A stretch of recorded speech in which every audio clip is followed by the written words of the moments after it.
Welcome back, listeners, to Legends of the Riverlands, where true tales ripple through time, echoing across the creeks and forgotten roads of our island. Tonight's tale unfolds in the quiet farming village of Ridge on Wakenaam Island. It's a story passed down in hushed tones, a story of friendship, loss, and something not quite human. Let's begin. It was a hot Friday midday. Yankee, a strong, well known farmer, had just finished working his land in Ridge. He wasn't alone. His friends Retimaya, Babu, and Johnny were with him. As they left the field, Johnny, who suffered from high blood pressure, suddenly collapsed. On the dusty road near the dam, blood trickled from his nose, and within minutes he was gone. Retimaya was sent to break the grim news to Johnny's family, while Yankee and Babu lifted what was no longer different, but a hushed and heavy shell of him. They set out towards the Wakenaam Cottage Hospital, yet every step of the journey carried the dreadful knowing Johnny had already slipped beyond the world of the living at the very spot where he fell. Johnny's wife, Lucky, eventually reached the hospital, only to be faced with tragedy. With no money for a funeral home, she did what many did back then, brought the body in a cart and placed him in a nice box, preparing for the wake. That very night, under the full moon, Yankee and his friends set off again, this time to pay their final respect.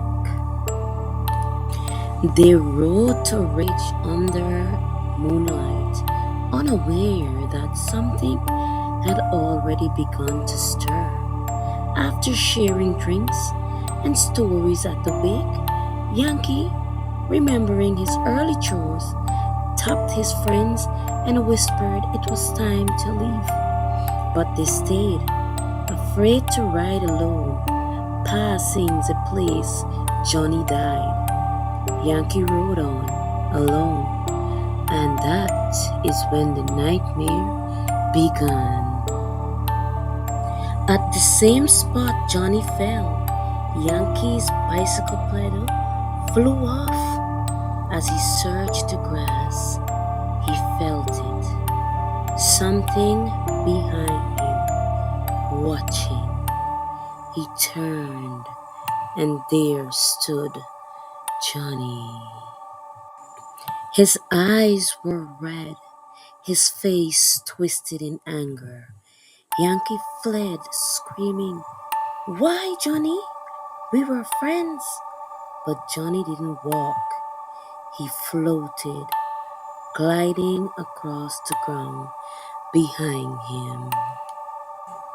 Somehow Yankee reached home, but it wasn't over. On his veranda sat a pale woman, hair black like oil, face like wax. A churile, she stood, opened her mouth, and prepared to spit in his eyes. His screams were heard, and his wife, Eunice, burst out with a fumble. The light revealed the truth, and the woman disappeared into the shadows. They then went inside and sat on their bed, trying to figure why that happened. What was the reason, they thought? But until a day like today, no answers were able to be given.